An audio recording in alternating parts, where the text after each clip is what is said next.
मुरादाबाद को पूरी दुनिया में पीतल नगरी के नाम से जाना और पहचाना जाता है। यहाँ के बने पीतल के बर्तनों की चमक देश दुनिया में दिखाई देती है। मुरादाबाद से दुनिया भर में पीतल के सामान का निर्यात किया जाता है। यहाँ से सालाना करीब 10,000 करोड़ रुपए के पीतल, एल्युमिनियम और अन्य धातु से बने सामान निर्यात किए जाते हैं। वहीं 2 साल तक कोरोना की मार झेल चुके मुरादाबाद में पीतल की चमक अब थोड़ी फीकी पड़ गई है। शुरुआती दौर में मुरादाबाद सिर्फ पीतल के लिए ही जाना जाता था, लेकिन बदलते दौर में हालात बदले और अब पीतल के अलावा अन्य धातु उत्पादों का भी यहाँ से निर्यात किया जा रहा है। प्रमुख तौर पर मुरादाबाद के बने पीतल के अलावा अन्य धातुओं से बने आइटम का संयुक्त राज्य अमेरिका और यूरोपीय देशों में निर्यात किया जाता है। मौजूदा दौर की बात करें तो ये कारोबार इस समय एक बड़ी समस्या का सामना कर रहा है। दरअसल लंबे समय से रूस और यूक्रेन का युद्ध चल रहा है, जिसके चलते अमेरिका और यूरोप के खरीदारों ने निर्यातकों को दिए गए काफ़ी ऑर्डर कैंसिल कर दिए हैं, जबकि बड़ी तादाद में ऑर्डर रोक दिए गए हैं, जिसकी वजह से मुरादाबाद के निर्यातक परेशान और बेचैन हैं। निर्यातकों के मुताबिक ऑर्डर होल्ड करने से आने वाले वक्त में तमाम तरह की दिक्कतें आएंगी।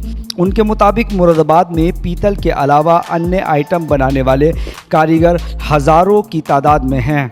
ऐसे में इन कारीगरों के सामने रोजी रोटी का संकट खड़ा हो गया है। मुरादाबाद से अमृत विचार के लिए अब्दुल वाजिद की रिपोर्ट। हालात इसलिए बन रहे हैं क्योंकि पैंडेमिक के बाद जो बिज़नेस एकदम बूम हुआ था, वो इस टाइम हालात इसलिए भी नीचे जा रहे हैं क्योंकि जो भाड़ा है कंटेनर का वो जस्ट डबल हो चुका है। और यूएस में मेरे बायर से बात हुई है, वहाँ पर रिसेशन इतना ज़्यादा हो गया है। लोग विदेशों में ये लग्जरियस आइटम होती हैं, ये पहले बाद में खरीदते हैं। पहले वो लोग प्रीफर करते हैं फूड्स पर, और हालात ये बन गए हैं कि 45% तक रिसेशन ऊपर जा चुका है। और हम लोगों ने जो शिपमेंट्स रेडी कर रखी थी, एक्चुअली ये हमारा पीक सीज़न हुआ करता था क्योंकि क्रिसमस भी हमारा करीब आ जाता है इन दिनों, तो हम लोग शिपमेंट्स रेडी रखते हैं। अब वो शिपमेंट्स हमारी होल्ड पर हैं, शिपमेंट्स नहीं जा पा रही हैं। उसका इम्पैक्ट हमारे पर ये पड़ रहा है कि हम लोग अपने लेबर को टाइम पर सैलरीज़ नहीं दे पा रहे हैं, हमारी सैलरीज़ नहीं निकल पा रही हैं। हमें उन शिपमेंट्स को अपने वेयरहाउस में रखना पड़ रहा है, फिर उसकी शिपमेंट का रख रखाव, उसका खर्चा सब हमें बियर करना पड़ रहा है। तो ये सारी बातें हैं जो काफ़ी हमें परेशान कर रही हैं, और हम उम्मीद कर रहे हैं कि गवर्नमेंट कुछ इसमें इन्वॉल्व हो और कुछ इस स्तर पर बात की जाए एम्बेसीज़ में, जिससे कि ये शिपमेंट्स निकलें और जो हमारे शॉर्टफॉल हो रहा है पैसों में, उसके लिए कुछ करें।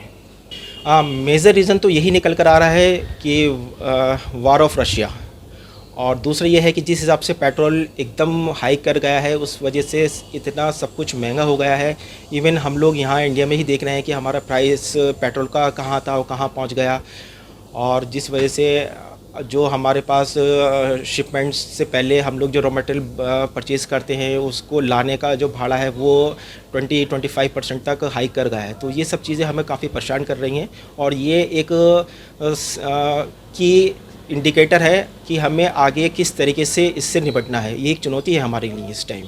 बायर तो एक्चुअली ज़्यादा डीपली नहीं बताता, क्योंकि उसे मालूम है कि अगर वो ज़्यादा डीपली बताएगा तो फिर एक्सपोर्टर उसे प्रेशराइज करेंगे कि पैसा कुछ 10% 20% या जो भी टर्म्स एंड कंडीशंस होती हैं उसको पहला पैसा निकालने की कोशिश करेगा। इसलिए बायर बस यही कह देता है कि अभी थोड़ी शिपमेंट होल्ड रखो, मैं इधर जा रहा हूँ उधर जा रहा हूँ, या मेरे कंपनी के कुछ इश्यूज़ चल रहे हैं। वो इतना डीपली नहीं बता पाता। लेकिन एक्चुअली अब मीडिया और सोशल मीडिया का दौर है, तो ये सब चीज़ें खुलकर आ जाती हैं।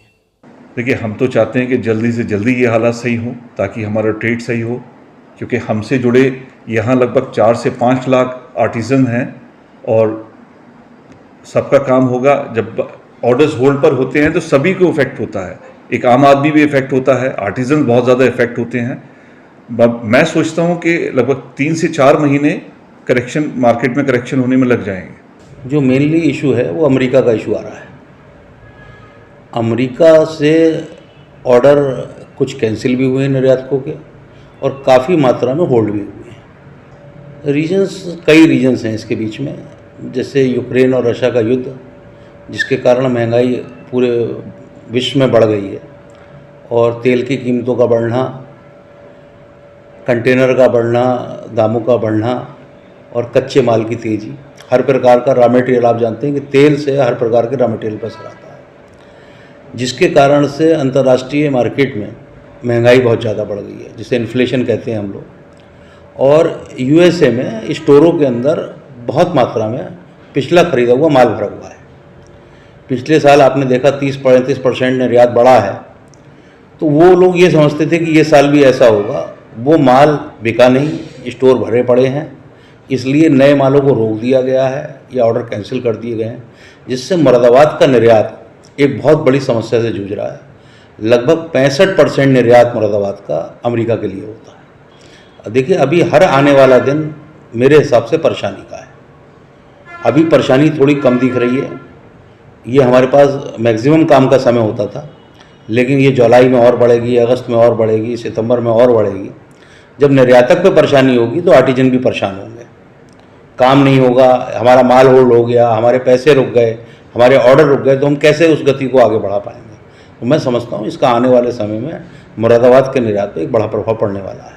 देखिए, मैं मुरादाबाद एक्सपोर्ट एसोसिएशन का महासचिव भी हूँ, और export promotion council of India का एडमिनिस्ट्रेटिव कमेटी का COA सदस्य भी हूँ।